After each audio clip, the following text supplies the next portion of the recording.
Good morning to News Lounge and welcome.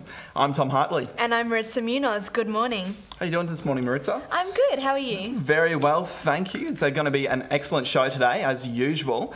But right now we're going to head over to Monica and say hello. How are you doing? Good morning, guys. Very well. Today in the sports, we've got a bit of a gossip, bit of juice, offensive tweet from a former Wallaby, David Campese, and there's a protest over the Greyhound nomination, so that's all coming up today. Sounds awesome. Very fascinating, Monica. We also have Amber's regular tech segment coming up later in the show. It's going to be an awesome one, so very much looking forward to those ones. But for now, we're going to head over to Catherine and see what's happening in the news. How are you doing this morning, Catherine? I'm very well, thanks, Tom. How are you guys? We're great. That's good. Making news today on Thursday, the 29th of November, 2012. Julia Gillard could be in hot water as a newly released document confirms she enabled the incorporation of the union/fund in 1992. Her then boyfriend stole hundreds of thousands of dollars from the account by formally denying to the authorities that he was a trade union organisation. The revelations contradict the Prime Minister's claims at media conferences and in Parliament that she played a limited role in the formalisation of the association. The internal fighting within the LNP continues, with MP Carl Judge facing the boot from the party. Deputy Premier Jeff Seeney has revealed news of the sacking and stated the issues revolving around his behaviour within the party. Mr Judge was banned from the party room meetings on Monday when his loyalty towards the Premier came under question. Currently, Mr Judge is deciding whether to quit altogether or join another party. Earlier this month, Queensland Health announced the takeover of the Moreton Bay Integrated Care Centre, a project originally funded and built by the Redcliffe Hospital Foundation. However, Chief Executive of the Foundation, Steve Hart, said information from the annual report from the Queensland Audit Office showed the Foundation may be forced to close as a result of the state government takeover. Mr Hart said the revenue the facility would have generated for the community and organisations has been lost to Redcliffe residents. Before the takeover, it was proposed the care centre would provide the foundation with up to around $300,000 in funds for community grants and public health programs. A dire warning about the future of the three rivers that feed into Lake Eyre in outback South Australia has been issued by environmentalists. The Queensland Government has been warned if they proceed with the plan to open up rivers to irrigation and mining the lake could flood. This could have a detrimental effect on the lake, which is usually a dry salt pan and only sees water after heavy rains in eastern Australia. The Daniel Morecambe investigation continues as a pathologist has told a Brisbane Magistrates Court he was unable to determine how the teenager died. The court heard testimony yesterday about 17 bones found in Biawar in the Glasshouse Mountains last year, which are believed to belong to Daniel. Today, the court is expected to hear from another DNA expert, as well as a geotechnician and hydrologist. A 71-year-old Gold Coast man has been charged with the indecent treatment of children. Detectives from the Child Safety and Sexual Crime Group have issued a notice for the Mermaid Beach resident to appear in Brisbane's Magistrate Court next month, facing 6 counts of child abuse. A 21-year-old Brisbane woman charged with destroying evidence after her boyfriend killed a teenager in a jet ski accident in Hawaii plans to plead no contest. Christina Finesca, a 16-year-old American, was killed when Tyson Dagley hit the back of her watercraft while being distracted by his girlfriend who was filming him. Dagley was ordered to pay the Finesca's family $7,800,000 in restitution.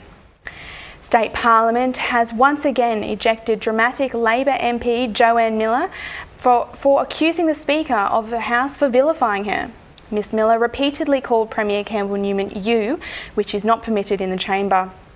After being told to rephrase her questions, she accused Mr Newman, saying she had been vilified for the past 6 months. The member for Bundamba is renowned for her theatrical parliamentary style.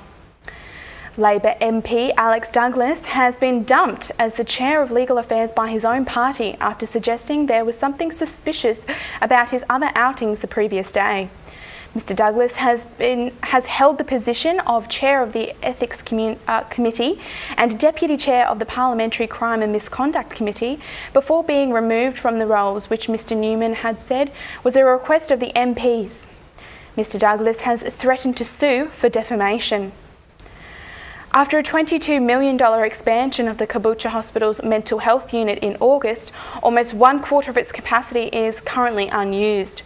Only 52 patients are currently being cared for out of the possible 67. However, Caboolture Hospital's Executive Director, Caroline Weaver, said that all funded acute and secure mental health beds are fully occupied. According to the Australian Bureau of Statistics National Health Survey, the Caboolture area has one of the highest rates of mental illness in the nation. Brisbane inner-city restaurant owners have come together to contradict the changes to parking rules by the Brisbane City Council. These changes would see fees being charged on weekends and for longer hours during the week. The restaurants have launched a petition calling on the council to keep the current parking arrangements as they fear the higher prices will cost them business. And finally, there is an online petition campaigning to the state government for an end to bat shooting. Bat shooting has been reintroduced in Queensland by Campbell Newman following his election victory. Most flying foxes are killed by shotguns, and 85% of those suffer a slow and painful death. Campaigners say that shooting bats cannot possibly deter other bats from eating farmers' fruit. The petition has already reached 15,000 signatures and can be found on change.org. That's all in news for today. Back to you guys at the desk. Thanks, Catherine. What do you think about those bats with the shooting? I think it's shocking. I think what they're doing to prevent that is a great thing. I mean, any animal that's inhumanely destroyed, I think, is just not on completely. I agree. Well, let's find out what's happening in weather. What's happening, Mike? Thanks, guys. Brisbane will be in for a mostly fine and sunny day with light to moderate northwest to northeasterly winds. We will experience a top of 31 degrees in the city today, while the Bayside will be a bit cooler with a top of 29. The Gold Coast will be fine and partly cloudy with a top of 29. The Sunshine Coast will be mostly fine with the chance of an afternoon thunderstorm and a top of 30. Ipswich can expect a mostly fine day with a chance of thunderstorms later in the day with a top of 33. Around the state now, Cairns will be mostly fine with a top of 32. Towns will be partly cloudy, reaching a top of 31. Mackay will experience a possible shower and reach 32. A fine and mostly sunny day for Rockhampton with a top of 32. Mount Isa has a chance of a shower or a storm and will reach a whopping 40 degrees today. And in other capital cities of the nation, Sydney has a chance of a morning shower today and will reach a top of 28. Melbourne will be mostly sunny and humid with a top of 38. Canberra is in for a chance of an afternoon shower or storm and a top of 33. Perth has a few showers and a windy day with a top of 20. Adelaide, you can see late showers and a top of 29. Hobart will be partly cloudy and a top of 27. And in Darwin, we can expect a shower or a storm and a top of 33. That's all for weather. Back to you guys. Thanks, Monica. Well, after the break, we've actually got a bit of a treat for you Lorna Jane fans out there. We're speaking to Sam Zivett from the brand.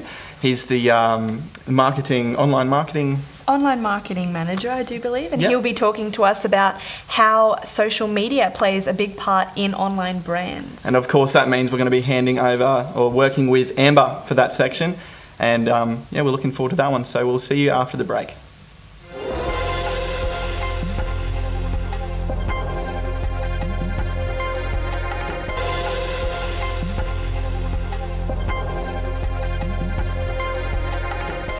Hello and welcome back to News Lounge. As always on Thursdays we've got the lovely Amber Dermody, our tech-savvy guru, over here, ready for an interview with Sam Zivett from Lorna Jane. How are you doing this morning, Amber? I'm well, Tom. How are you? Very well, thank you. That's good. Well, today, hello everybody. I'd like to bring you Sam Zivett, the digital strategist for Lorna Jane at the head office here in Brisbane. Welcome, Sam. Well, thank you very much for having me. No worries at all. Firstly of all, we just wanted to know a little bit about what your role is at Lorna Jane. Sure, I'll try not to elaborate too much on this one, as digital strategist, my role is to basically guide the digital vision of Lorna Jane across all the key digital channels, social, search, paid advertising, display advertising, as well as ongoing development of the website and our other digital properties and applications. Sounds like a really complex but exciting role. Yeah. It's broad, but it's certainly rewarding. Absolutely. And so Lorna Jane has just launched a new command centre at the head office in Brisbane. Can you tell us a little bit about that? Yeah, I mean, in Lorna Jane, we actually call it the social hub. So what the social media command center or social hub is,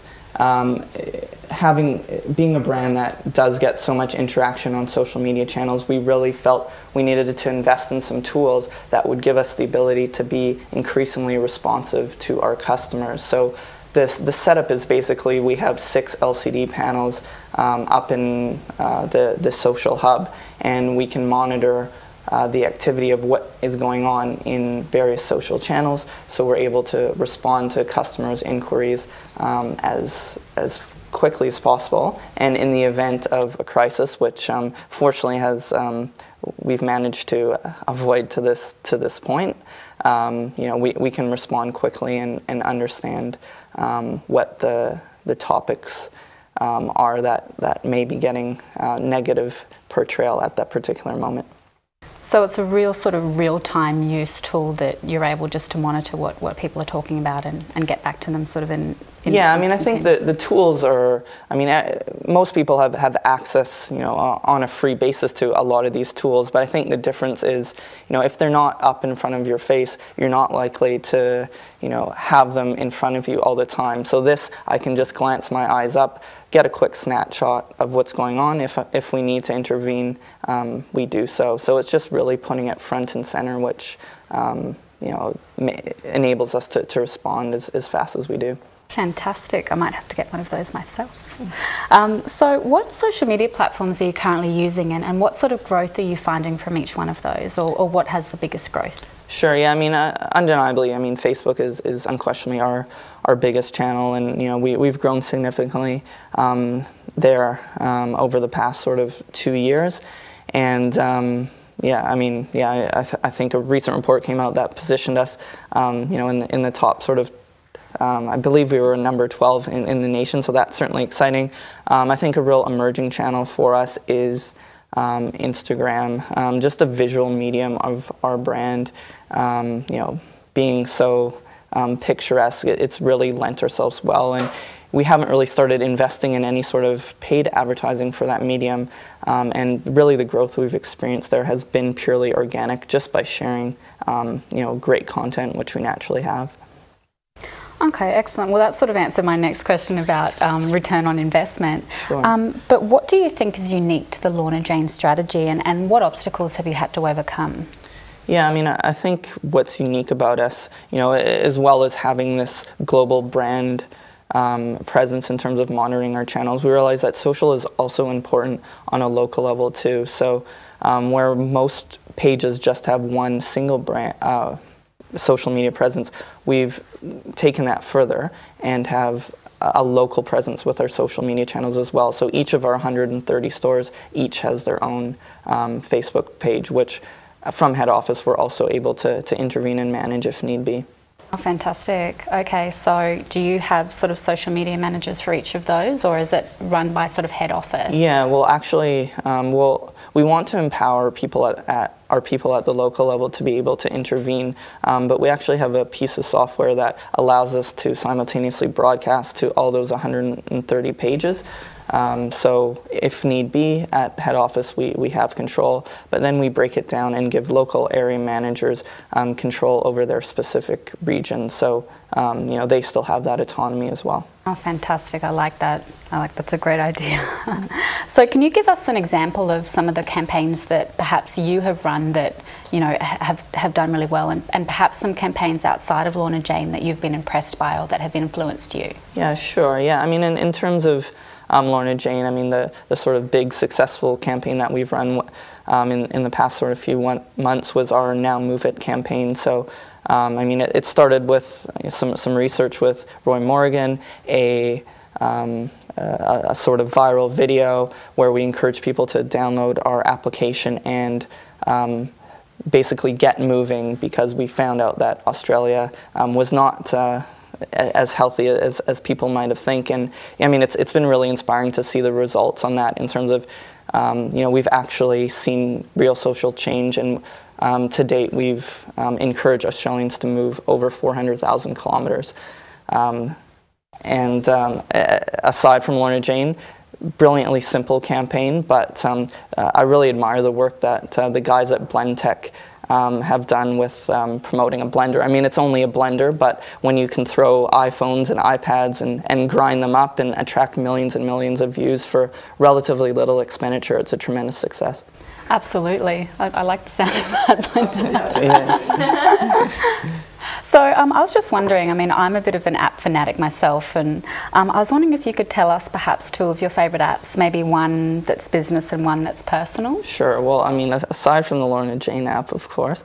Well, I mean, being I guess a bit of a runner myself, tracking my progress and knowing where I'm going. I really like the fitness apps. The one I use in particular is Run Meter. It has just a lot of detail to be able to analyze your progression.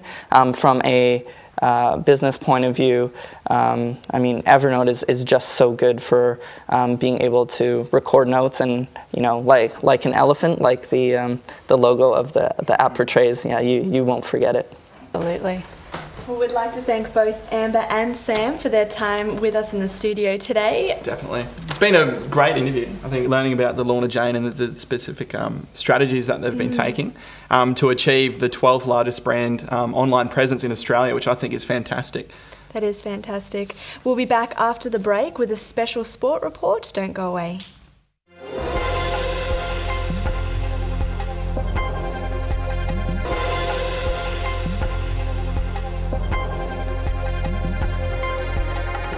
Welcome back to News Lounge. If you just joined us, we had Sam Zivett from Lorna Jane talking about his online strategies and things of that nature.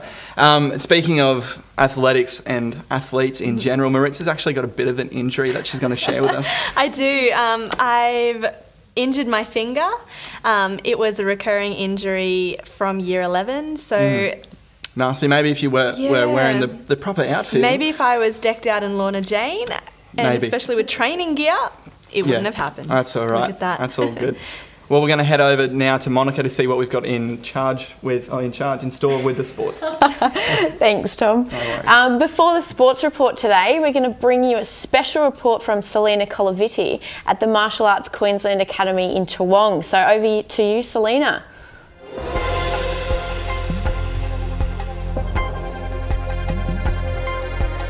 So when most people think about self-defense, they actually think about cool kicks and breaking wooden boards. But it's actually about a lot more than that. It's about knowing how to defend yourself in a serious situation, but also learning how to keep fit and maintaining a healthy and active lifestyle. And like these kids behind me, they've been doing push-ups and running, and now they're going to move on to kicking. Let's see what they can do. Here at Martial Arts Queensland, an academy which has over 750 students, teaches a wide range of styles including kickboxing, self-defense, mixed martial arts and Brazilian Jiu-Jitsu. The academy is based out of Toowong, but also teaches at a number of other locations including Mount Crosby State School and Our Lady of the Rosary in Kenmore. The academy strives to be a place where children can have fun, where families can interact and come together as a community. The business, run by Matthew Kugola and his wife Angelique, has been in operation since 2005, starting with only 3 students. So I'm here with Matthew Kugola, who is the principal owner and instructor here at Martial Arts Queensland. Matt, tell us a bit about the academy. Martial Arts Queensland was started in 2005. It was my idea to actually start it as a professional academy rather than mostly part-time academies were running back then. We started out with 3 kids downstairs, one was my son, one was a couple of other, my niece and a friend of hers. And since then we've grown to around 750, 800 students. How young can you start? We actually, my twin daughters both train here, and they're 2. So I'm not saying they do the best job every time, but they're active and they're learning, and their listening skills are fantastic just from hanging around down here and doing the classes. Would you say that self-defense is a proactive way about approaching, let's say, bullying? Definitely. The biggest thing that helps with any of the martial arts and that is the confidence. And if people are confident, they're how would you say it, less likely to get into a confrontation because people don't harass them. Confidence being one of them, what are some of the skills that someone can hope to develop when learning something like martial arts? Fitness. It's one of the big things that we have in the academy is fitness, being strong of body, strong of mind, but then you've got all the other stuff, the focus, and it's the add-on effect. It's not just what you learn in here, that goes to every other sport that you play or anything else that you do. So Alicia, how long have you been doing jiu-jitsu for? I think about like 6 months. I haven't really been keeping track, but I've really enjoyed it. And what would you say would be your favourite part about training? Definitely the games at the end. Do you like learning martial arts? Yes. What's your favourite part about it? Learning how to get stronger. You actually just told me that your business has received Quest Business of the Year 2 times. Is that correct? Yes, we've won the Quest Business Achievers Award twice, once in 2007 and once this year.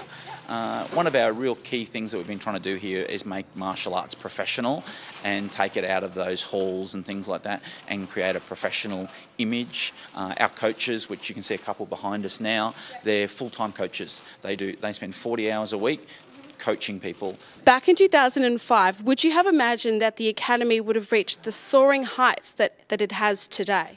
No, not at all. No, not at all. Actually, I was reading we're redoing our business plan at the moment, and back then when we looked at it, I think I was happy with 200 students. I would have been stoked and sitting around that 800 mark.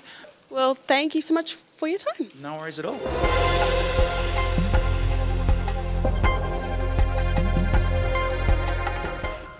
Thanks, Selena. In sports news today, the Brisbane International Tennis Tournament is going to be a great show with 5 of the top 20 ranked men confirming that they will start their Australian Open build-up at the tournament next month. Andy Murray and Australian veteran Leighton Hewitt are just a few star players expected to be seen on the court. The Brisbane International begins on the 30th of December. Now, on to other tennis news. Tennis great, controversial tennis player Bernard Tomic could see his once promising career crash and burn if he chooses to keep the father on as his coach. Ex-tour player and fellow Queenslander John Eagle claims Tomic should surround himself with a new stable supporting staff and team. Other tennis legends such as Roger Rushhead and John Newcombe say that the 20-year-old should take a break and reprogram his predictable playing style.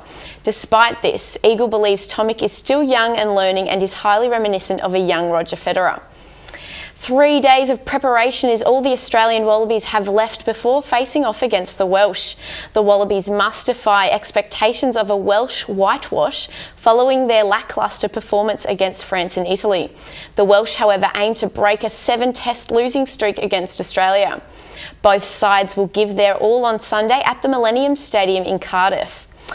David Campese, former Wallaby great, has apologised for a sexist tweet. Campese had taken a jab at a female journalist who was covering a rugby game, claiming she was not worthy to cover a men's game. Federal Sports Minister Kate Lundy has reprimanded Campese and took her frustrations regarding the issue to social media. Former Qantas Chief Executive and Woolworths Chairman James Strong has been appointed the new V8 Supercars Chairman, replacing long-serving Tony Cochrane. 4-time champion Jamie Whincup has praised the move and says he's exactly what the sport needs. Strong wants to finalise a new media rights deal with $350 million as an immediate goal. Now, a protest over greyhound nominations has angered Greyhound Racing New South Wales Chief Executive Brent Hogan. He said the action over the TAB generated funding from a '99 intercode agreement will only negatively impact its participants and will not achieve anything. The protesters refused to nominate their dogs between the 1st and the 14th of December, which is likely to stop racing from Saturday. There's mounting pressure on Australia's highest ever run scorer, Ricky Ponting, for the third test against South Africa in Perth. Coach Mickey Smith says selectors are unanimous in not wanting him phased out before Ashes next year. Ponting had 3 successive failures starting the series in South Africa, and in the second time in his career he was bowled twice in a match. It's about girl power as Camira's Taylor Cowell prepares for the ride of her life. After easily winning September's BMX State Championships, an 11-year-old gearing up for the Nationals in April next year. Taylor's the best BMX rider in Queensland for her age and gender, and she's determined to make sure a girl gets to the world titles in New Zealand next July. And I think that's all we've got time for, so back to you guys. Thanks, Mon. She was right, that's all we have time for today. Join us again tomorrow at the same time. We'll have our Freaky Friday and our Friday food chat. It's going to be a great show. Enjoy the rest of your Thursday. We will see you tomorrow. See you then.